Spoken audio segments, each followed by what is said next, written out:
ஏதோ ஒரு பாரில் நான் தண்ணி அடிப்பேன்.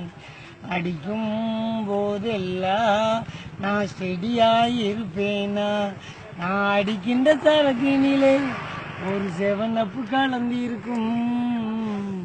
ஃபில்டர் எல்லாம் இதமாகும், சுண்டல் எல்லாம் சுகமாகும். அப்பு வந்து தலைக்கேறும், உங்க பாக்கெட் எல்லாம் காலியாகும்.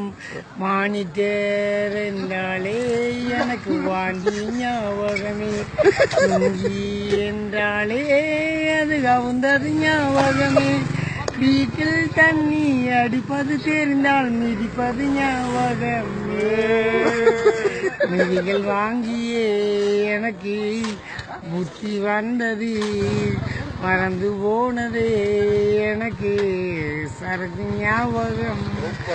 ஏதோ ஒரு வாரில் நான் தண்ணி அடிப்பேன். அடிக்க ஆல் இந்தியா ரேடியோ ஆகாத செய்திகள். வாசிப்பது தண்டச்சோத்து குண்டராமன். பொள்ளாச்சி ஆரிபவன் ஹோட்டலில் அடுக்கி வைக்கப்பட்டிருந்த 500 போரிகள் சரிந்து விழுந்ததால் சிப்பந்திகள் உள்பட 22 நபர்கள் காயமடைந்ததாக ஹோட்டல் ஓனர் அறிவித்திருக்கிறார்.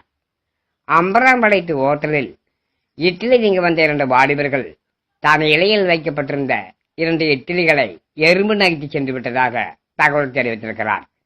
அவ்விட்லிக்கு ஊற்றிய சட்னி அம்பராம்பளைத்து ஆற்று தண்ணியை விட மிக விரைவாக விரைந்து ஓடியதாகவும் அதனை தடுக்க முடியாமல் அவ்வாலிபர் 1/2 மணி நேரம் போராடியதாகவும் தெரிய வருகிறது.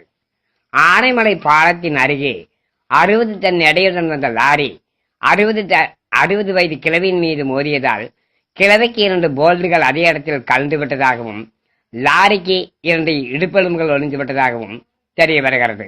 மேலும் லாரியை ஆஸ்பத்திரியிலும் கிழவியை ஒர்க் ஷாப்பிலும் சேர்க்கப்பட்டுள்ளார்கள்.